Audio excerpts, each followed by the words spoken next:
날이 너무 춥습니다. 주님, 아버지, 이렇게 그 추운 날씨를 뚫고 이 자리에 오신 여러분들 주님의 이름으로 환영하고 축복합니다. 네, 옆 사람과 앞뒤 사람과 우리 서로 축복합시다. 참 잘 오셨습니다. 축복합니다. 사랑합니다. 오늘 주님 꼭 만나고 돌아가시길 소망합니다. 네, 찬양 가운데 또 말씀 가운데 우리가 기도하는 그 입술 가운데 주님이 함께 하심을 믿습니다. 오늘 여러분 정말 힘든 발걸음 한 것만큼 주님 꼭 다 만나고 돌아가시길 소망합니다. 네, 우리 이 시간 찬양할 텐데요. 한 주간 주님을 떠나 살아갔던 우리지만 주님 결코 우리를 잊지 않으시고 또 우리를 불러주시고 우리를 여전히 사랑하고 계신다는 그 찬양 우리 함께 한 목소리로 부르겠습니다.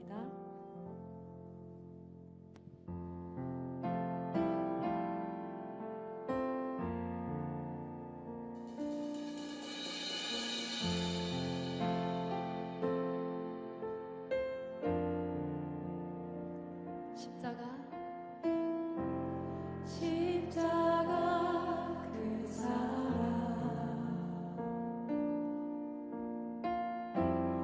멀리 떠나서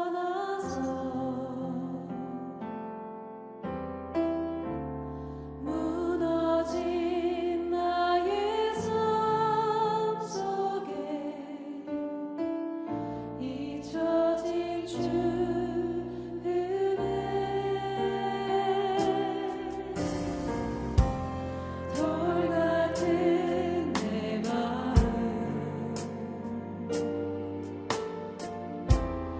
얼음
찬양하겠습니다.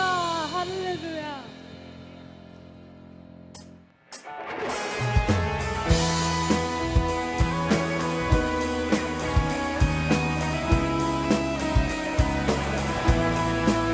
이 시간 기쁜 노래 찬양하며 나아갑니다.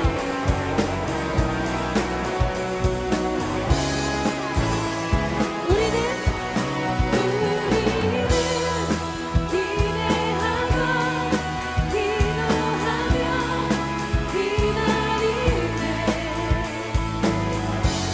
주께서 이 땅 고치실 것을. 우리는 기대하고 기도하며 기다리네. 주 예수의 이름 높이 서리라.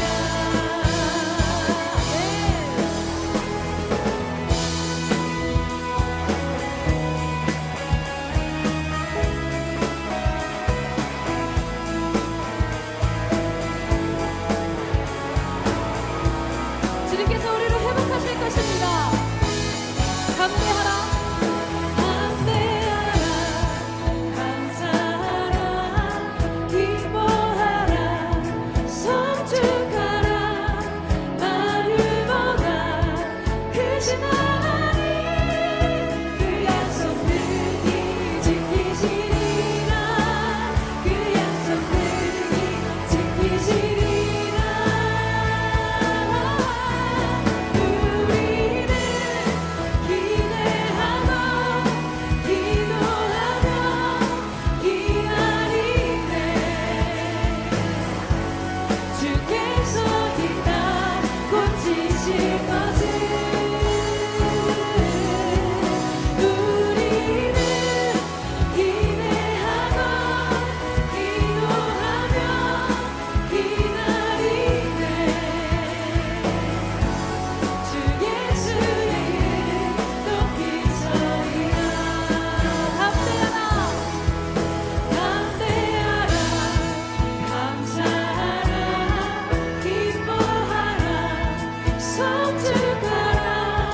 만유보다 크신 하나님 그 약속 능히 지키시리라.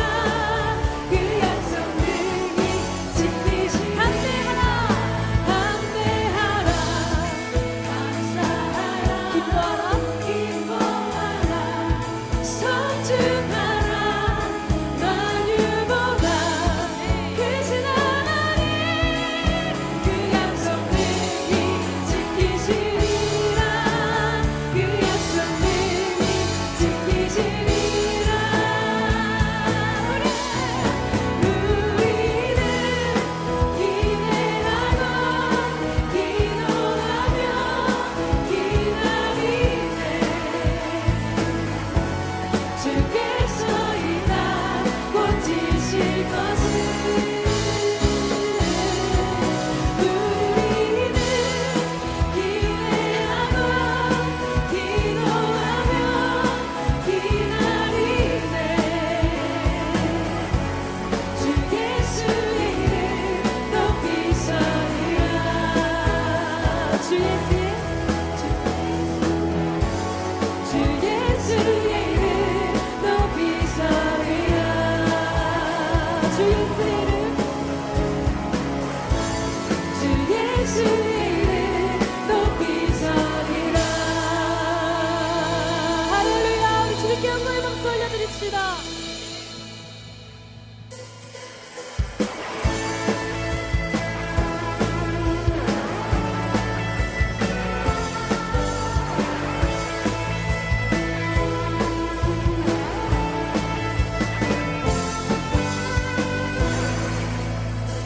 저 높은 하늘 위로 밝은 태양 떠오르듯이 주저앉은 하늘이 어떤 어려움에도 주의 길을 선택하리. 빛 가운데로 걸으리. 주님을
시간 우리에게 주님의 마음을 달라고 구하면서 우리 같이 찬양하며 나아갑시다.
고백하기를 원합니다.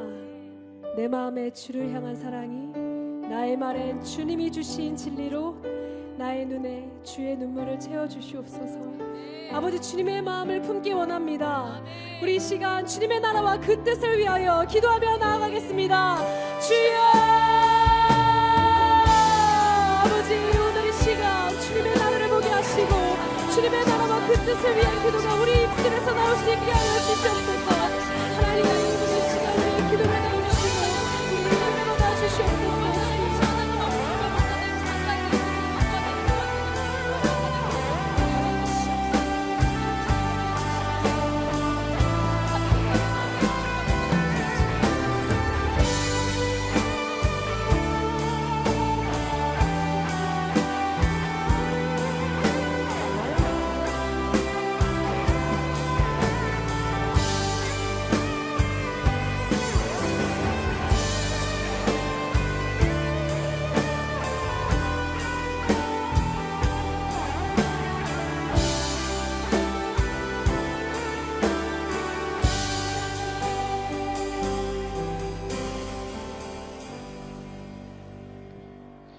할렐루야. 우리 하나님께 감사와 영광의 박수 올려드리겠습니다.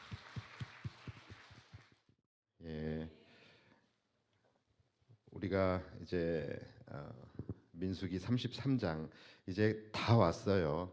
다 왔고 아마 뭐 한 두세 주 안에 이제 우리 민수기 대단원의 막을 내리지 않을까 생각이 되어집니다.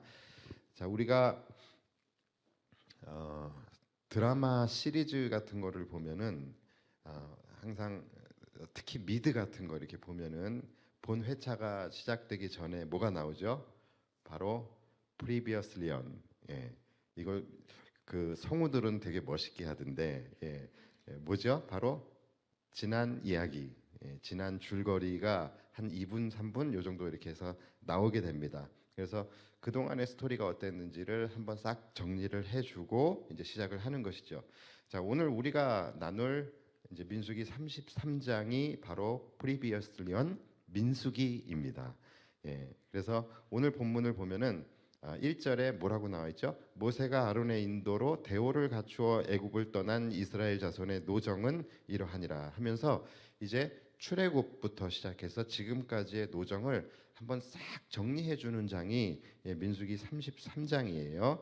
자, 이들이 어디를 떠나서 어디에 진을 쳤고 또 거기서 떠나서 어디에 진을 쳤고 계속 이것이 반복되어지는데 이들이 지금까지 출애굽 이후부터 바로 지금 이 시점 바로 모압 평지죠. 이 모압 평지에 있는 시점까지 그들이 이렇게 지나온 노정이 무려 50절이나 됩니다. 그래서 이걸 다 원래 읽어야 돼요. 그런데 다 읽기에는 시간도 많이 걸리고 또 우리가 말씀을 나누면서 또 한 번씩 살펴볼 거예요. 그래서 2절만 읽었는데 이들의 노정이 무려 50절이나 되고 기간은 얼마나 됩니까? 40년이나 걸리게 된 여정이었죠. 자, 그리고 오늘 본문 2절을 보시면 모세가 여호와의 명령대로 그 노정을 따라 그들이 행진한 것을 기록하였으니 그들이 행진한 대로의 노정은 이러하니라.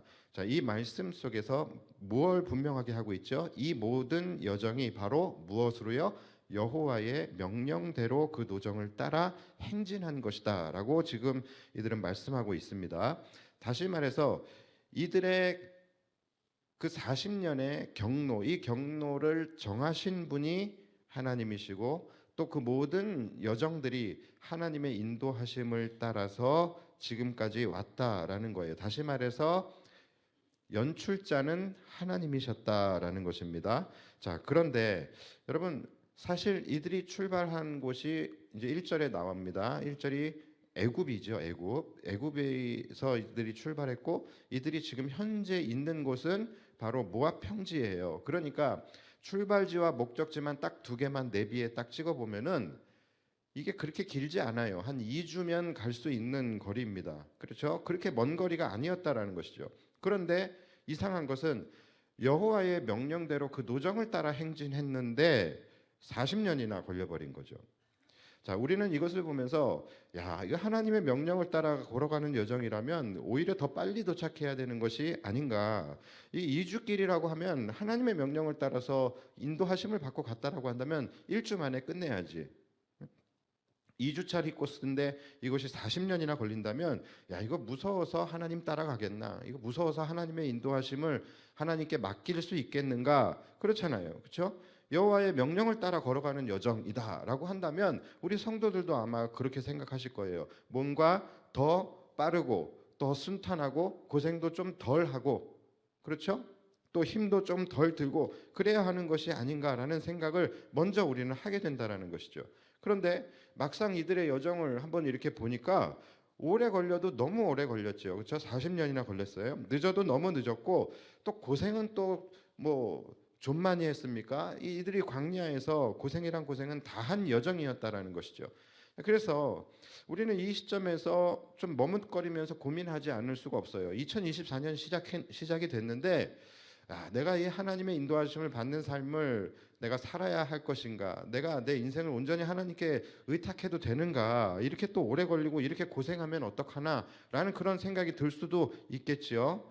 그렇죠? 자, 그래서 우리는 이 시점에서 과연 우리가 여호와의 명령을 따라야 할 것인가? 자, 이 부분에 대해서 우리가 다시 한번 이들의 여정을 한번 쫙 훑어보면서 정말로 우리 인생이 올 2024년도 하나님의 명령을 따라 사는 삶이 되어야 할 것인가, 아니면 이 부분에 대해서 우리가 다시 한번 좀 재고해 보아야 할 것인가, 이것을 좀 판단해 보려고 합니다. 자, 먼저 우리가 2절까지는 읽었고요. 3절을 보면은 이들이 출애굽을 하는 장면이 나오죠. 자, 그들이 첫째 달 15째 날에 람셋을 떠났으니, 자, 첫째 달 14째 날이 뭐죠? 우리 민숙이 함께 하셨던 분들은 이거 알아야 되는데, 그렇죠? 첫째 달 14째 날. 자, 이게 그냥 1월 14일. 예, 1월 14일이 6월절이에요. 그렇죠? 그리고 6월절 이제 다음 날, 지금 이들이 15일 날 출발을 했다라는 이야기예요. 그러니까 여러분, 이 정도는 우리가 이제 알고 있어야 됩니다. 1월 15일은 뭡니까? 무교절이에요. 무교절 기간입니다. 그렇죠? 자, 그때에 이들이 이제 출발을 했어요. 정확하죠? 자, 6월절 다음 날이라, 자, 이스라엘 자손이 애굽 모든 사람의 목전에서 큰 권능으로 나왔으니, 자, 그러니까 출발이 굉장히 좋았다라는 거예요. 이들이 애굽의 모든 사람의 목전에서 큰 권능으로 나왔대요. 그때 무슨 일이 있었죠? 4절을 보면은 그것이 나와요. 애굽인은 여호와께서 그들 중에 치신 그 모든 장자를 장사하는 때라. 여호와께서 그들의 신들에게도 벌을 주셨더라. 자, 바로 애굽에 내리신 10가지 재앙을 말씀하는 거죠. 하나님께서 이스라엘을 그곳에서 구원해내시기 위해서 애굽 사람들에게 재앙을 내리시고 마지막 장자의 죽음까지, 그러니까 완전히 애굽 땅이 초상집이 됐고, 이 일로 인해서 이스라엘 백성들은 이제 그냥 제발 나가달라고 이제 그렇게 해서 떠밀려서 나가게 되었는데, 그때에 그냥 나가는 것이 아니라 큰 권능으로 나갔다 그래요. 뭡니까? 이 애굽 사람들로부터 많은 가축과 재물을 이들이 전별금으로 받아 나온 것이죠. 그러니까 출발이 굉장히 좋았어요. 자, 그렇게 이들이 애굽에서 나와서 처음으로 진을 친 곳이 어디냐면 바로 5절에 나오는 숫곳이라는 곳입니다. 자, 5절, 이스라엘 자손이 람셋을 떠나 숫곳에 진을 치고, 자, 람셋은 어디라고요? 람셋은 애굽이에요. 애굽. 그리고 숫곳은 어디입니까? 광야입니다. 그러니까 애굽에서 이들이 출애굽해서 광야로 나오는 거죠. 자, 그런 상황이에요. 자, 여러분, 지역으로만 따지면은 애굽이 좋아요? 람셋이 좋아요? 아니면은 숫곳이 좋아요?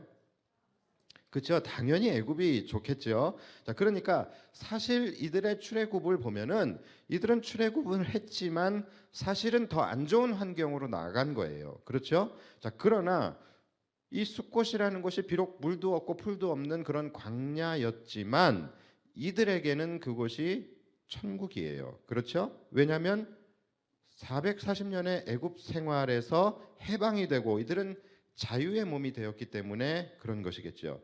자, 여러분, 이것이 바로 우리가 올 한 해도 주님의 인도하심을 받아야만 하는 첫 번째 이유인 것입니다. 맞아요. 우리가 그리스도인으로 산다라는 것은 쉽지 않습니다. 그리고 또 세상에 비해서 그리스도인으로 살아가는 삶이 못할 수 있어요.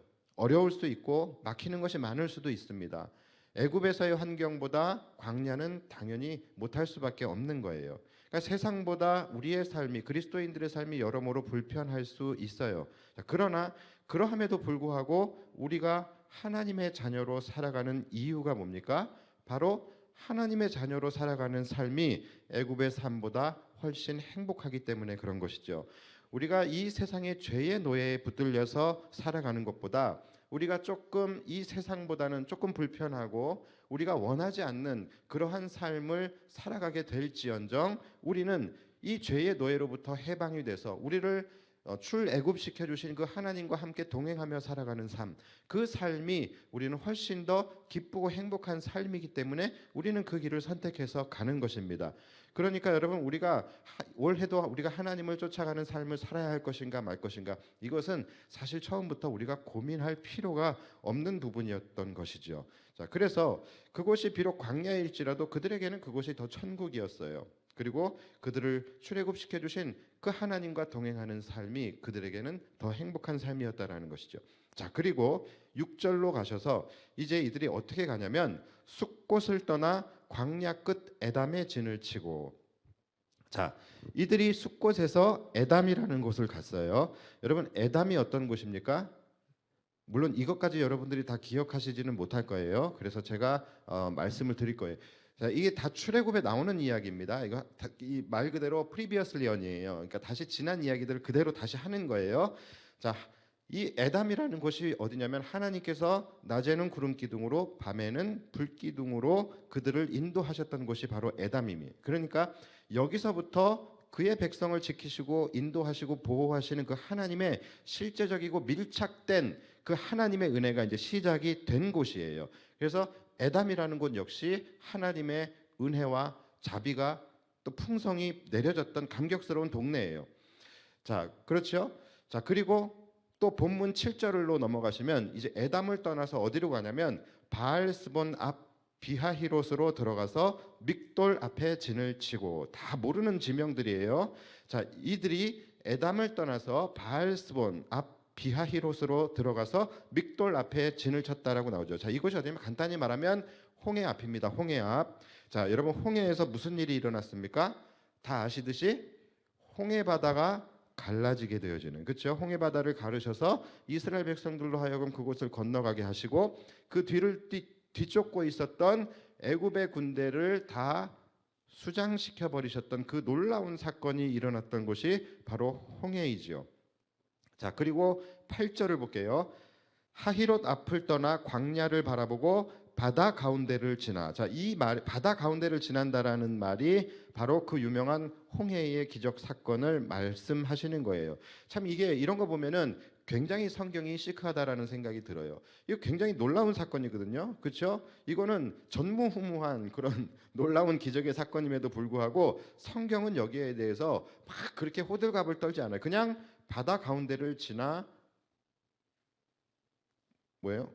에담 광야로 사흘길에 가서, 저도 읽으면서 놀랬는데 성경은 놀라지 않는다니까요. 그냥 이렇게 갔다라는 거예요. 자, 그리고 에담 광야로 사흘길을 가서 마라의 진을 치고, 자, 이제 우리가 조금 아는 지명이 나왔죠. 마라라는 곳이 나왔어요. 자, 마라가 어떤 일이 일어났던 곳이죠? 그렇죠?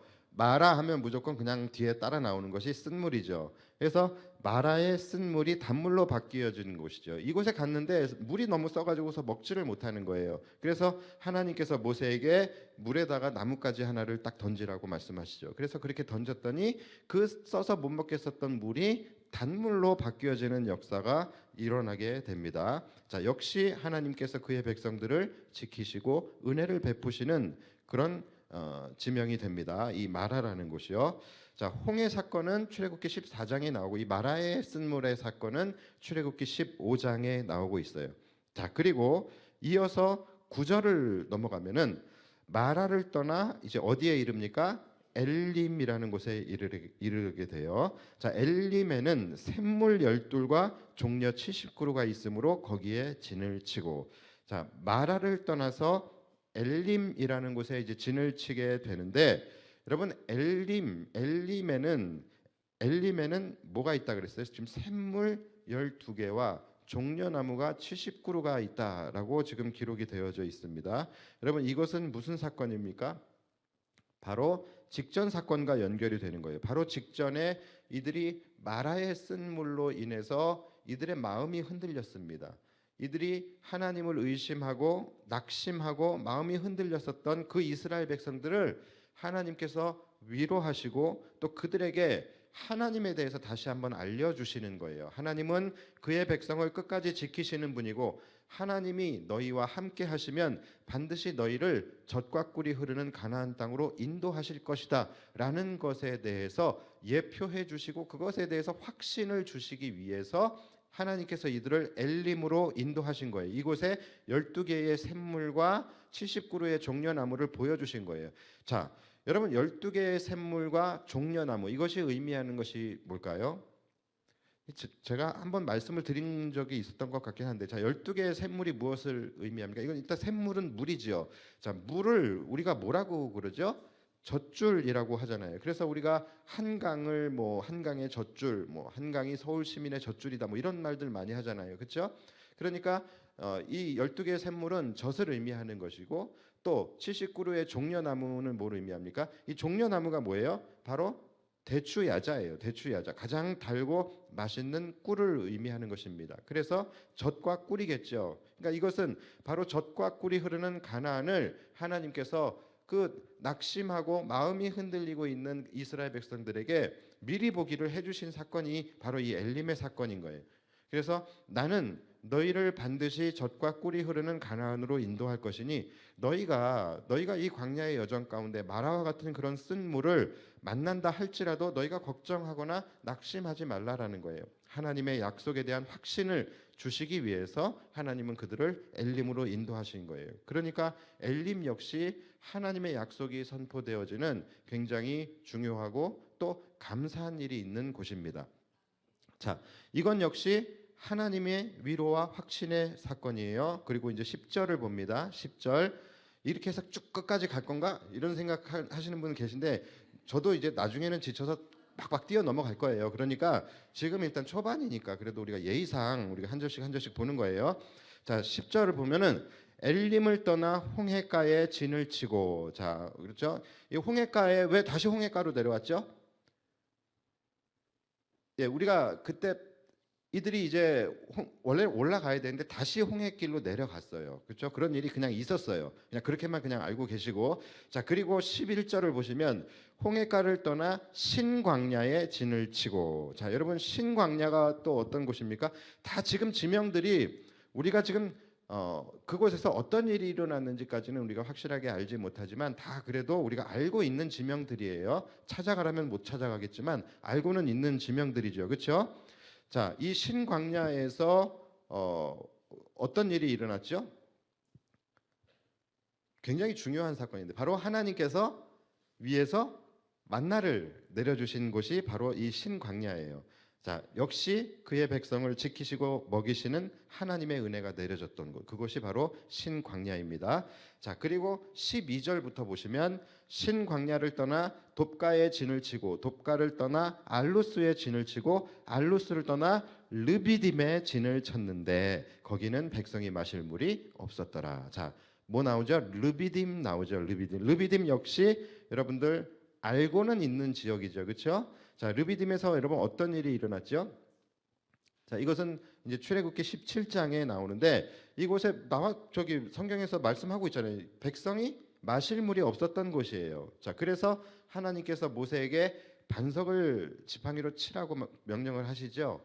그렇죠? 자, 그곳이 바로 르비딤입니다. 그래서 모세가 지팡이로 반석을 쳤더니 그곳에서 생수가 터져 나왔던 사건이 있었던 것, 그곳이 르비딤이에요.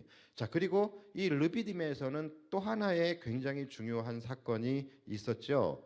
바로 이스라엘 백성들의 첫 번째 전쟁이 있었던 곳입니다. 바로 아말렉과의 전쟁이 있었던 곳, 이곳이 르비딤이에요. 자, 이때에 무슨 일이 있었죠? 모세가 손을 들면은 이스라엘이 이기고 모세의 손이 내려가면은 이스라엘이 밀리고 이런 일이 있었죠. 그래서 아론과 훌이 이 모세의 양쪽 손을 이렇게 받쳐줬죠. 그래서 아말렉과의 전쟁을 이기게 되었던 그곳이 바로 르비딤입니다. 자, 이것을 통해서 이제는 하나님께서 하나씩 하나씩 하나님의 은혜를 나타내시면서 그와 동시에 하나님이 어떤 분이신지를 계속해서 그들에게 이제 알려주시는 거예요. 사실은 이 기간은 뭐냐면 이 출애굽기의 기간은 이제 이스라엘 백성들을 430년 동안 애굽의 노예로 있던 하나님을 알지 못했던 그런 세대의 사람들을 이제 구원해 내셔서 이제 이들과 하나님과의 사귐이 시작이 되는 거예요. 그래서 하나님이 자신이 어떤 분이신지를 이스라엘 백성들에게 계속 보여주고 계시는 거예요. 물론 이때에 무조건 하나님의 은혜만 있었느냐, 이들의 원망이 없었느냐, 있었어요. 근데 그것은 어찌 보면은 당연한 거예요. 이들은 하나님을 잘 알지 못했고 이들은 언제나 이 노예 근성과 피해 의식에 사로잡혀 있었기 때문에 이들은 계속해서 불평과 불만이 있었던 그 민족들이에요. 그래서 물이 없다고 계속 불평 불만하고 그랬잖아요. 근데 그거는 하나님이 다 그런 것들은 덮어주시면서 계속해서 하나님은 뭐에 집중하셨습니까? 그분의 은혜를 나타내시면서 하나님이 어떤 분이신지 그리고 또 하나님이 어떤 분이신지를 계속해서 나타내시면서 하나님이 얼마나 신실한 분이시고 이들을 가나안까지 끝까지 신실하게 이끌고 가실 것이라는 확신을 계속해서 주고 계시는 거예요. 그래서 이 전쟁에서도 마찬가지 전쟁에서도 그의 백성을 지키시는 하나님을 이 아말렉 전쟁을 통해서 보여주신 거예요. 그래서 전쟁까지도 여호와께 속해 있다라는 것을 그들에게 알려주시는 사건입니다. 자, 그러니까 지금까지 하나님은 이스라엘 백성들에게 계속해서 은혜를 베푸심과 동시에 아직 믿음이 없어서 아직 하나님을 잘 알지 못해서 의심하고 난관을 만날 때마다 마음이 요동하고 흔들리고 있는 이스라엘 백성들을 향하여 하나님이 어떤 분이신지를 계속 보여주시는 단계예요. 자, 그리고 15절 말씀을 보시면 르비딤을 떠나 시내 광야에 진을 치고, 자, 드디어 이제 시내 광야가 나오게 됩니다. 자, 힘드네요. 자, 시내 광야에서는 여러분 어떤 일이 있었죠? 이곳에서는 굉장히 오래 머물게 돼요. 한 10개월 정도를 머물게 됩니다. 자, 이곳에서 무슨 일이 있었죠? 바로 시내산 하면은 뭐가 떠올라요? 십계명이 떠오르겠죠. 그렇죠? 그러니까 이곳에서 모세가 이제 십계명을 이제 받게 되는 그런 사건이 있습니다. 자, 그러면서 하나님께서 이제 모세에게 십계명과 율법을 이제 내려주시면서 이제 여기서부터 이스라엘과 하나님이 이제 정식으로 언약의 관계를 맺게 되는 거예요. 자, 여기서부터. 자, 그래서 하나님은 이스라엘 백성들과 지금까지는 이제 하나님의 소개 정도의 그 시간이었고 이제 여기서부터 이제 나는 너희의 하나님이 되고 너희는 나의 백성이 될 것이다라고 하면서 이제 이 율법을 통해서 이제 언약이라는 것이 이제 맺어지게 되죠. 그리고 하나님께서 언약을 맺으실 때에 하셨던 것들이 있어요. 그게 뭐였죠? 바로 인구조사. 그렇죠? 인구조사. 제가 지금 다른 교회에 와 있는 것은 아니죠, 그렇죠? 예, 인구 조사를 하시고 또 하나님의 중심에 성막 중심에 대열을 항상 갖추셨잖아요, 그렇죠? 이것이 하나님께서 언약을 맺으실 때 있었던 일이에요. 그러니까 이것이 어디에 나옵니까? 바로 민수기 1장에 나오는 거예요. 그러니까 이 지금 15절 말씀은 바로 출애굽기가 끝나고 민수기가 시작되는 그 경계점이 바로 이 15절, 바로 이 시내 광야에서 있었던 일인 것이죠. 자, 그래서 오늘 본문 15절이 출애굽기와 민수기의 연결다리가 되는 거예요. 자, 그 다음에 16절을 볼까요? 자, 16절을 보시면 이제부터는 이제 출애굽기가 아니라 민수기입니다. 민수기. 자, 시내 광야를 떠나 기브롯 핫다와에 진을 치고. 자, 여러분 여기서 기브롯 핫다와 여기가 어딘지 아십니까? 여기가 어디냐면 바로 이스라엘 백성들이 하나님 앞에 고기가 없다고서 불평불만을 했었던 거 기억나시죠? 그렇죠? 바로 그곳이 기브롯 핫다와입니다. 우리가 애굽에 있을 때는 거짓말하잖아요, 그렇죠? 우리가 애굽에 있을 때는 막 값없이 생선도 먹고 오이도 먹고 참외도 먹고 부추와 파와 마늘, 뭐 양파 뭐 이런 거 다 먹었었는데 여기에는 오직 만나 외에는 아무것도 없다라고 하면서 누가 우리에게 고기를 주어 먹게 하랴 하면서 막 난리 부르스를 쳤던 그 곳이 바로 이 기브롯 핫다와입니다. 자, 그것도 이들이 얼마 만인 줄 아십니까? 이들이 출발한 지, 이들이 가나안의 푸른 꿈을 안고 호기롭게 출발한 지 불과 3일 만에 3일 만에 고기가 없다고서 이 난리를 치게 된 거예요. 이 사건은 그 당시에 굉장히 큰 사건이었습니다. 하나님을 굉장히 진노케 한 그런 사건이었어요. 그래서 모세도 이때 막 정신이 반쯤 나가잖아요. 막 그래서 막 화가 나가지고서 하나님께 왜 하나님 이 백성들을 나에게 맡기셨냐고, 내가 이들을 배웠습니까? 이들을 낳았습니까? 내가 이들의 애비입니까? 막 하면서 막 따지고 그러면서 막 나를 지금 당장 죽이셔서 나로 하여금 이 고난을 이제 당하지 않게 해달라고 막 이 모세도 하나님께 따지고 막 그랬었던 일. 그때 막 분위기가 막 초상집 분위기의 말도 아니었죠. 제가 그때 있었던 건 아니에요. 이야기하다 보니까 꼭 제가 있었던 것 같은데, 네, 그랬던 건 아니에요. 자, 그런 일이 있었던 곳이에요. 그래서 하나님이 어떻게 하십니까? 심히 진노하셔요. 그래서 그래, 니네 한번 먹고 죽어봐라. 그래가지고서 하나님께서 이 바다의 역풍을 일으키셔가지고서 메추라기를 다 이스라엘 진영으로 몰아가지고서 거기에 다 떨어지게 하시죠. 그래서 정말 먹고 죽으라고 막 이만큼 메추라기가 쌓이게 하셔요. 그랬는데 이들이 결국 그거 먹었어요, 못 먹었어요? 성경을 보면은 고기가 아직 이 사이에 있어 씹히기도 전에 백성들에게 큰 재앙을 내리셨다라고 기록되어져 있어요. 자, 그곳이 바로 기브롯 핫다와에서 일어나게 된 일입니다. 그래서 바로 그곳을 뭐라고 합니까? 탐욕의 무덤이다라고 부르게 된 것이죠. 자, 가물가물 기억이 나실 거예요, 그렇죠? 기억이 나실 거예요. 자, 그리고 그 다음 17절, 기브롯 핫다와를 떠나서 하세롯에 진을 치고. 자, 하세롯, 여러분 이 하세롯이 어디냐면 바로 미리암 기억나시죠? 미리암과 아론이 교만하여져서 모세에 대항해서 쿠데타를 일으키려고 했었던 거 기억나시죠? 예, 바로 그곳이 이 하세롯이라는 지역입니다. 여기서 그래서 미리암이 모세 영적 지도자에게 이제 대항을 해서 여기서 그 문둥병이 걸리죠. 나병이 걸리게 됩니다. 자, 그리고 이제 또 빠르게 가겠습니다. 쭉 내려가셔서 36절을 보십시오. 36절을 보시면 에시온 게벨을 떠나 신광야 곧 가데스에 진을 치고. 자, 이 가데스에서 나중에 이제 미리암이 죽게 되는 곳이 바로 이 가데스예요. 자, 그리고 이 가데스가 그 일뿐만이 아니라 굉장히 큰 일이 일어나죠, 그렇죠? 그야말로 역사적인 비극이 일어났던 곳, 그곳이 바로 이 가데스입니다. 무슨 사건이에요? 가데스 바네아 사건이 우리가 잘 알고 있는 사건이죠.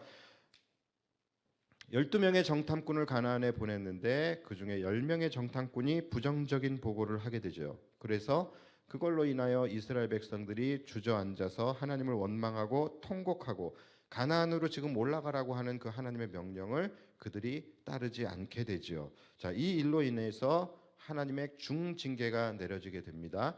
출애굽 1세대 모두 다 광야에서 죽게 되어지고, 또 이들이 정탐했던 그 40일을 1년을 하루를 1년으로 쳐서 이들은 광야에서 40년 동안 징역 40년형이 선고되어지는 엄청난 사건이 있었던 곳이 바로 이 가데스입니다.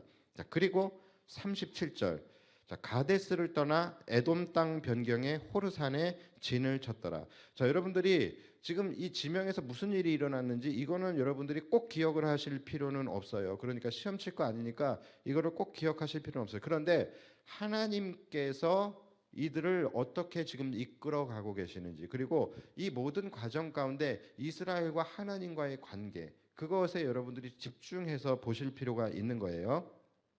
자, 37절을 보시면 가데스를 떠나 에돔 땅 변경에 호르산에 진을 쳤더라. 자, 호르산은 무슨 일이 있었냐면 바로 여기서, 그렇죠, 제사장 아론이 죽게 되는 것입니다. 자, 그리고 또 뒤로 가서 44절을 보시면 오봇을 떠나 모압 변경 이에아바림에 진을 치고. 자, 여기서 이제 그 유명한 이제 모압 평지가 여기서부터 이제 50절까지 나오게 되는 거예요. 자, 이 모압 평지 하면 여러분 생각나는 사건이 뭐가 있죠?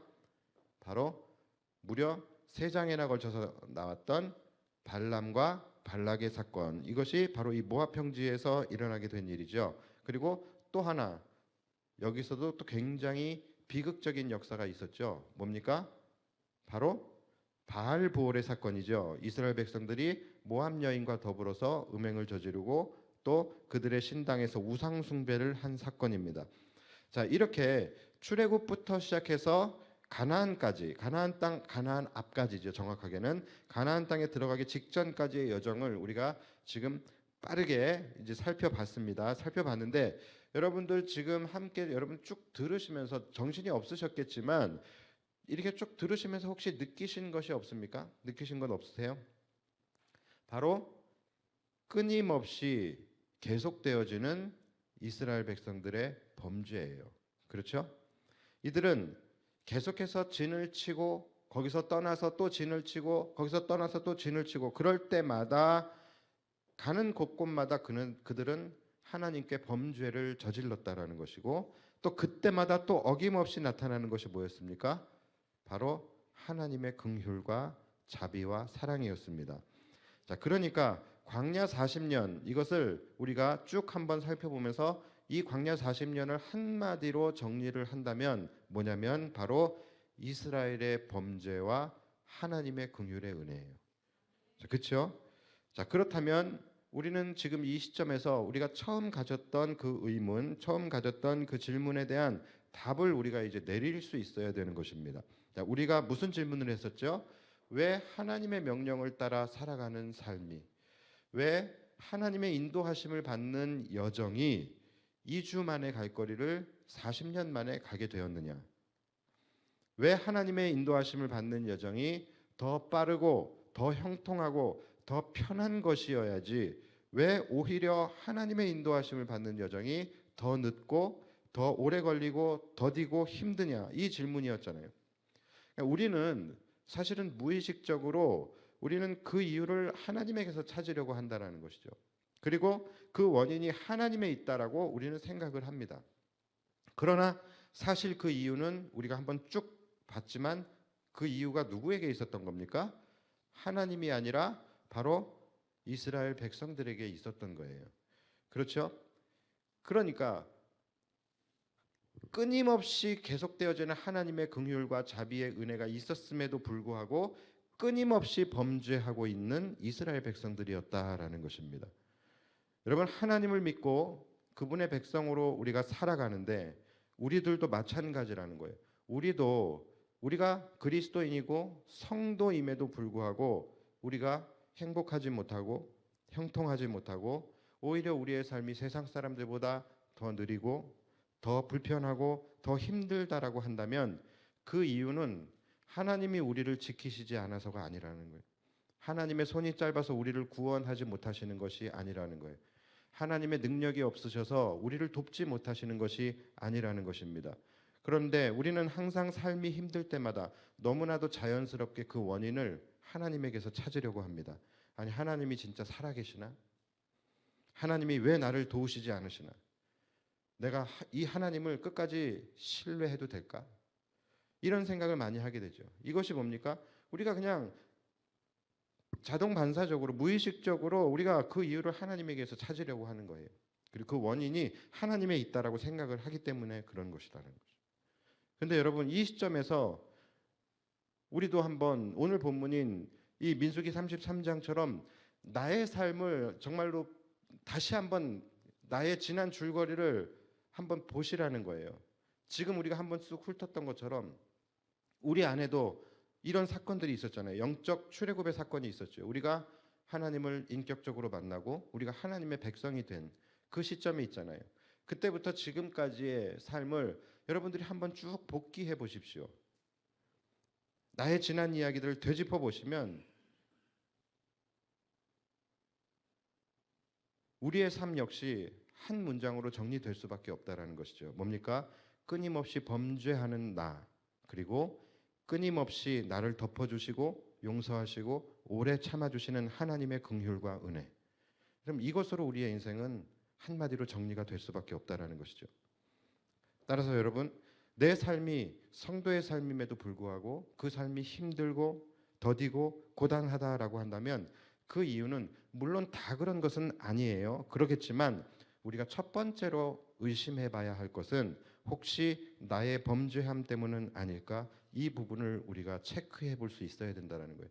여기서 범죄라는 것이 우리가 정말로 이 세상의 범죄와 같이 도둑질을 하거나 살인을 하거나 그런 것이 아니라 하나님 앞에서의 범죄함. 하나님 앞에서 범죄는 뭡니까? 우리가 하나님을 멸시하는 거예요. 교만한 것이죠.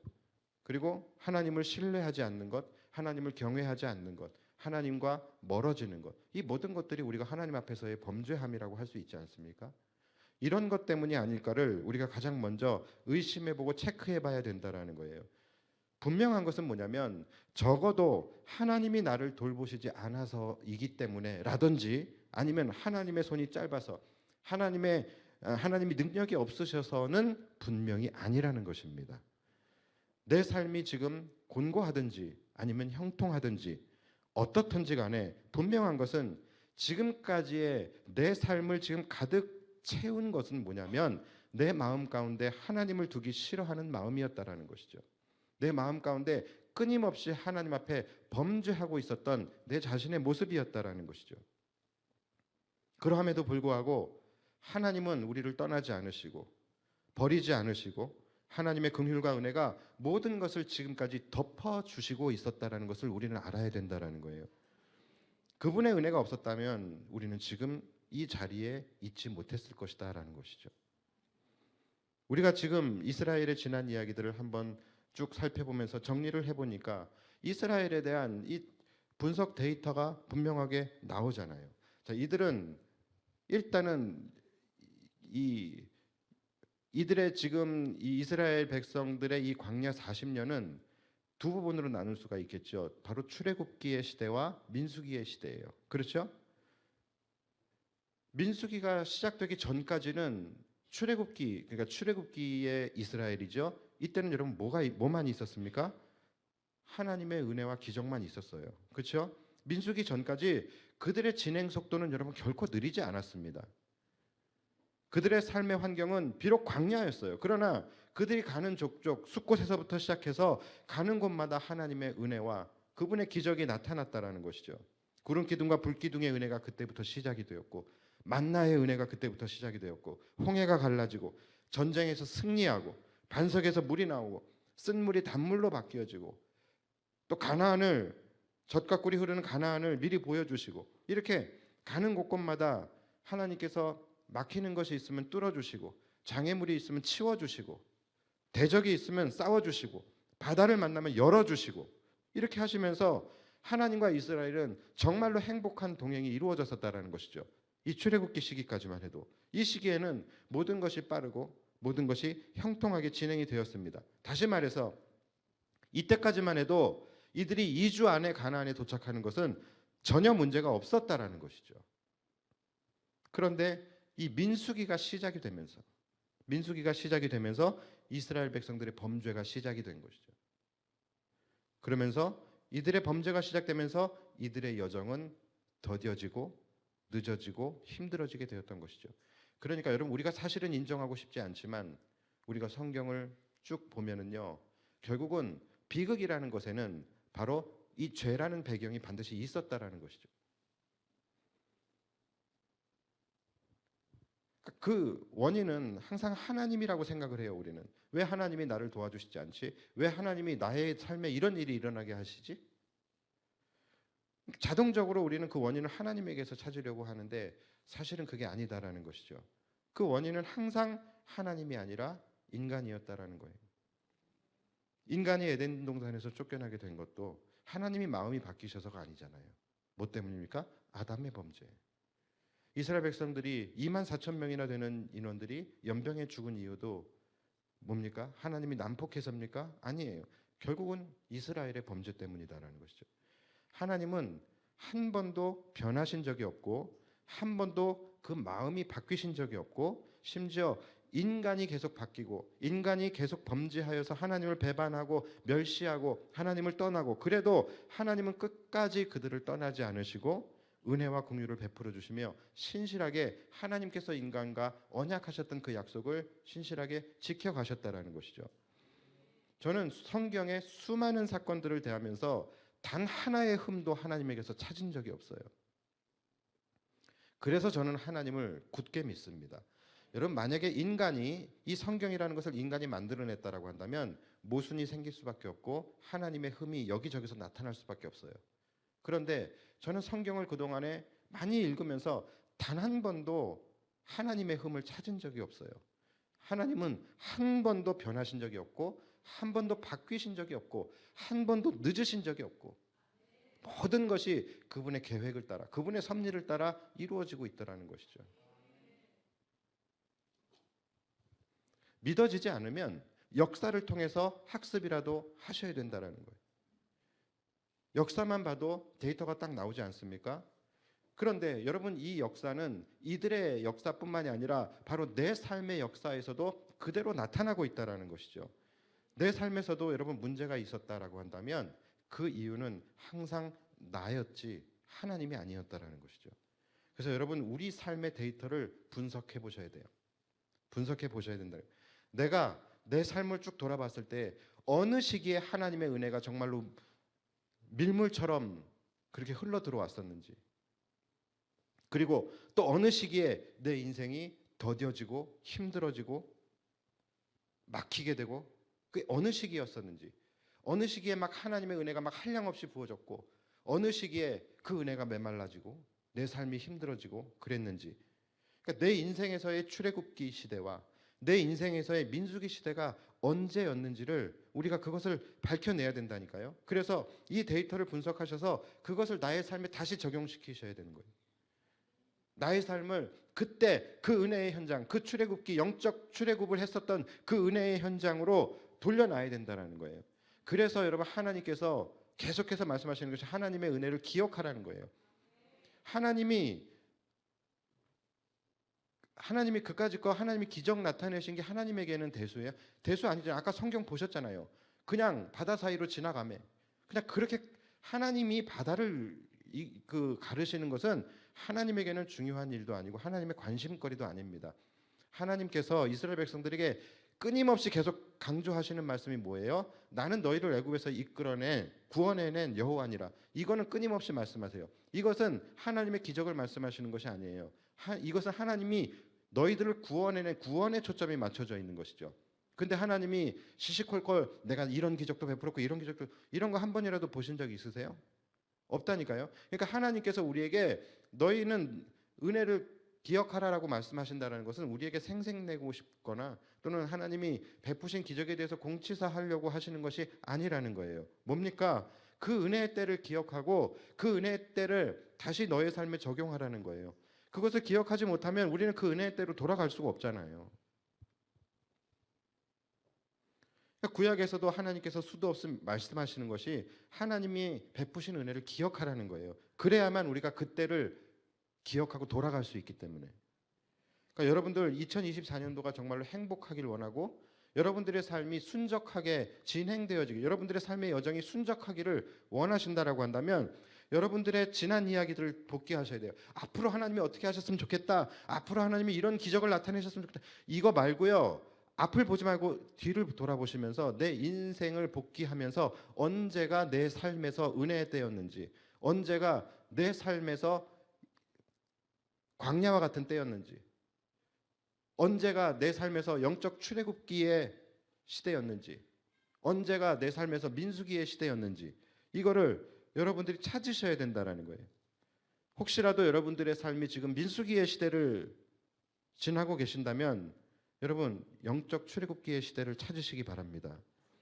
내가 주님을 처음 만났을 때에, 내가 하나님의 백성이 되었을 때의 그 감격, 그때 내가 누렸던 행복, 환희, 십자가의 그 은혜와 놀라운 사랑, 대책도 없이 정말로 비참하게 죽어가던 나를 구원하셔서 내 영혼이 기적적으로 살아났던 그 역사, 여러분, 이런 것들을 기억하시고 그때로 내 인생을 되돌리셔야 된다는 겁니다. 그때에는 내 인생이 더디지 않았어요. 비록 광야에 있어도 우리는 그때 예수로 인해 행복했습니다. 왜요? 죄의 노예에서 해방되었었으니까. 그때는 가는 곳마다 하나님의 은혜가 있었죠. 저도 지금 이렇게 돌아보면은 하나님을 인격적으로 만났을 때 그때만큼 행복했던 때는 없었던 것 같아요. 그런데 어느 순간 우리의 삶의 환경은 똑같아요. 똑같이 광야예요. 그런데 내 인생이 민수기로 접어들게 되는 거죠. 그러면서 세상을 그리워하게 되고 거짓말을 하고, 세상에는 이것도 있었고 저것도 있었고 마늘 양파 이런 거 다 먹었었는데, 하나님을 멸시하면서 불평불만의 삶을 살아가는, 앞으로도 여러분 우리의 삶의 환경은 그렇게 크게 바뀌지 않을 겁니다. 왜냐하면 광야이기 때문에 우리는 계속 광야에서 살아가게 될 거예요.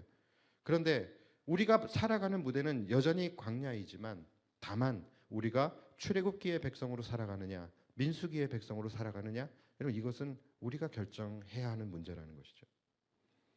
올 한 해도 여전히 여러분들 하나님과 동행하는 삶을 살아가십시오. 하나님은 올해도 변치 않고 신실하게 우리와 함께 계실 것이고 우리를 지키시고 보호하실 것입니다. 그리고 하나님의 은혜와 긍휼, 그분의 자비 여전히 계속될 것입니다.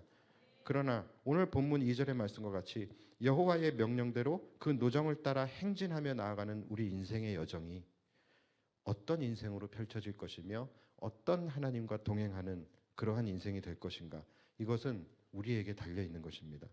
여러분 이것을 기억하시고 민수기가 아닌 출애굽기의 인생을 여러분 회복하셔서 우리의 2024년도 한 해는 날마다 우리의 인생 속에서 하나님의 구원이 선포되어지고 끝까지 그의 백성을 지키시고 붙드시는 그 하나님의 은혜와 그분의 선한 섭리의 손길이 우리의 삶 가운데 항상 함께 하게 되시기를 주님의 이름으로 축복합니다.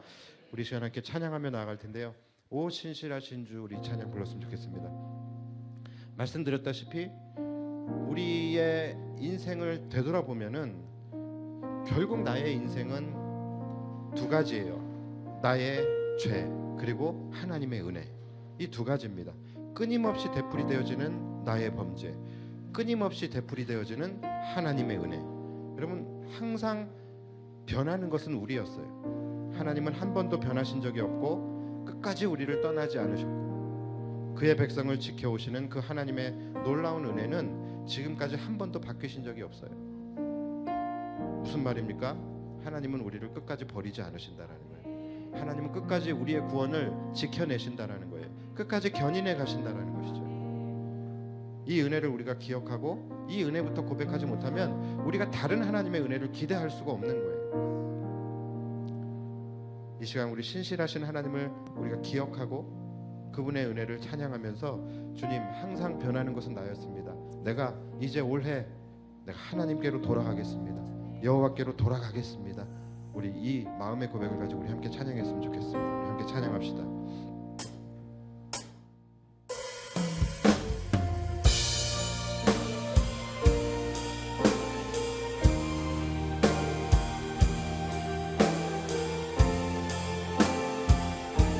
신실하신 하나님을 찬양합시다. 하나님 한 번도 나를 실망시킨 적 없으시고 언제나 공평과 은혜로 나를 지키시고. 우리 다시 한번 찬양합시다. 하나님 한 번도 나를, 하나님 한 번도 나를 그렇습니다. 실망시킨 적 없으시고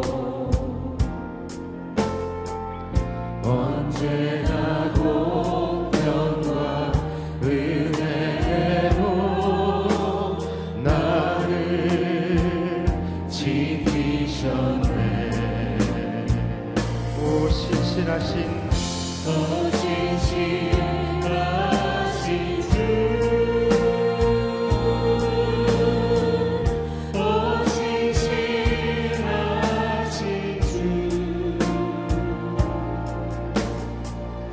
내 너를 떠나지도 않으시고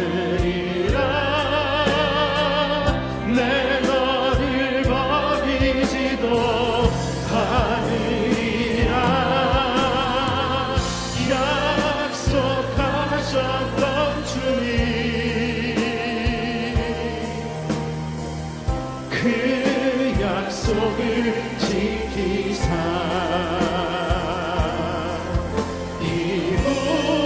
이후로도 영원토록 나를 지키시리라.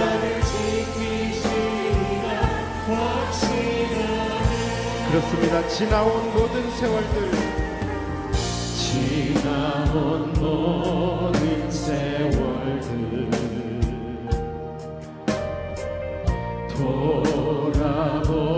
돌아보아도 그 어느 것 하나, 그 어느 것 하나 주의 손길 안 미친 것 다시 한번 고백합시다. 지나온 모든 세월들을 돌아보아도 지나온 모든 세월들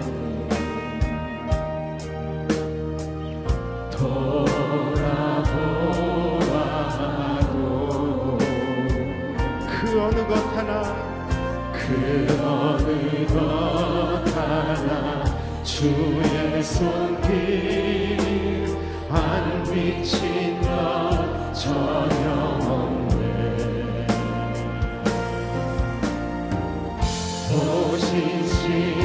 오신실하신 주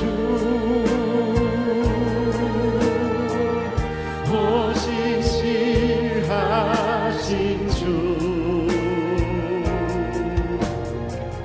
내 너를 떠나지도 않으리라 내 너를 버리지도 않으리라 약속하셨던 주님 그 약속을 지키사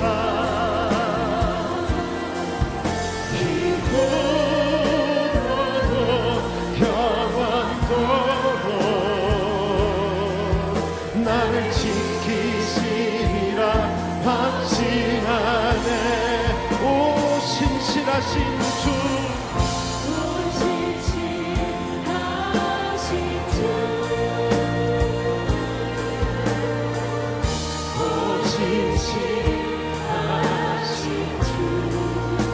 내 너를 떠나지도 않으리라 내 너를 떠나지도 않으리라 내 너를 버리지도 않으리라 약속하신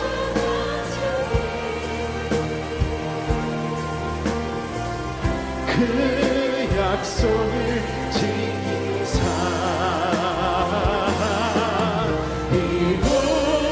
이후로도 영원토록 나를 지키시리라. 이후로도 영원토록 이후로도 영원토록 나를 지키시리라. 여호와께 돌아가자. 여호와께 돌아가자 그렇습니다. 우린 돌아서도 하나님은 변치 않으십니다. 여호와께 돌아가자 우린 넘어져도 그 사랑 영원 다시 한번 여호와께 돌아가자.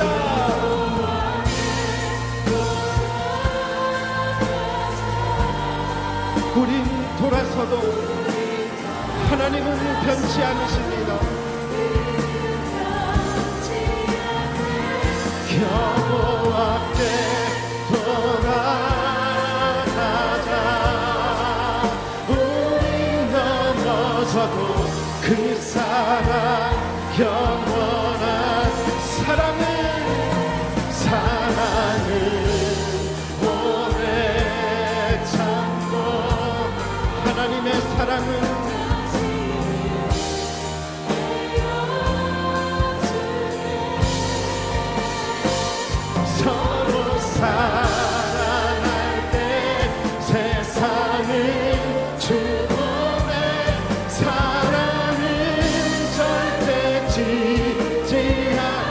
다시 한번 사랑을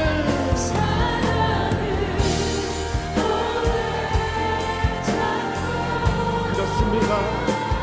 자신을 내어주네. 서로 사랑하네.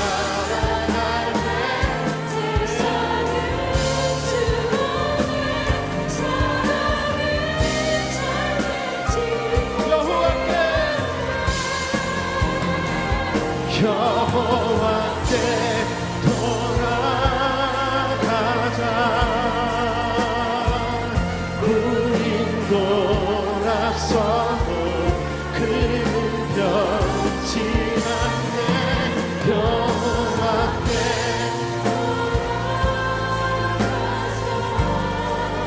우린 넘어져도 그 사랑